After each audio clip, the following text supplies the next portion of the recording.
Alvis Sui was appointed as admissions officer in Caribou College in those days to reduce the application process duration for international students.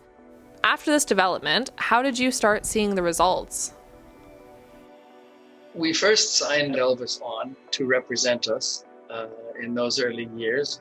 I don't think he had heard of Kamloops where we were. And actually, we didn't really think that anybody would take us on.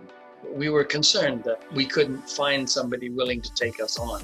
And actually, when we first met Alvis Chai, he was with another company and couldn't act independently.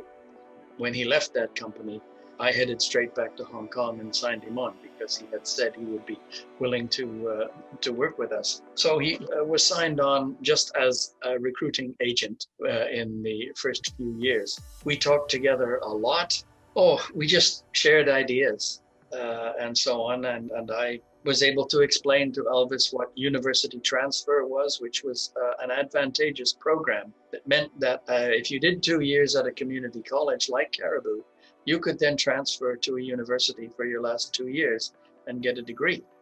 That was not something that the students had to arrange for themselves. It was pre-arranged.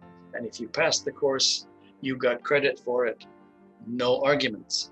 So we had the idea of a recruiting fair. And I got 5 other institutions interested in doing that. And we had our first recruiting fair in Hong Kong. And the people that we spoke to, the parents that came with their students, with their sons and daughters, they didn't really know what university transfer was. But we explained it to them. Eventually, it caught on. At subsequent recruiting fairs, people would come and say, "Do you have the university transfer program?" They knew what it was already, so the word spread quite quickly, comparatively speaking. And in 1985, we had just our first students from Hong Kong.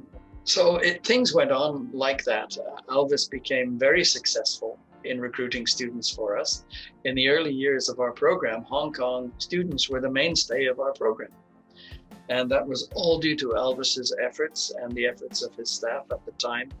But I noticed that one of the things that we were constantly being asked was, how long do we have to wait to get approval? And I saw that some of the English universities were actually offering acceptance letters on the spot for some programs. And I thought about that, and I thought we maybe should think about doing that. The first idea was that I could just go to Hong Kong, rent a hotel room, put an advertisement in the paper to say that I was there, and the students would come in droves to my hotel room. I would accept all their documents and their applications and deposits. We would register all those students and everything would be wonderful. Well, it never worked that way at all. But after a few years, people began to realize that the system that we had put into place at Caribou of all these agents in various places was working very well. And it was a good system. And Elvis helped us start that off. So after a few years, I'm not sure exactly, but we named Elvis as our Hong Kong admissions officer for certain programs. So when you see a letter from him of acceptance, you can understand that that is official. As I say, I had it signed by the president who had come to Hong Kong with me in the early years when he was vice president. And he was by then president, and he thought it was a dandy idea. So we implemented that. And the results were really quite dramatic because Elvis and his staff were able to evaluate transcripts. And if they were qualified, he could give them a letter of acceptance on the spot. We didn't have any role in it. And we saw pretty quickly an increase in students coming from Hong Kong. In the late 1980s, Caribou changed its name to the University College of the Caribou because it began to offer degrees. And Elvis still stayed as our admissions officer. Well, then things picked up even more. In 2000, we had just over 500 international students.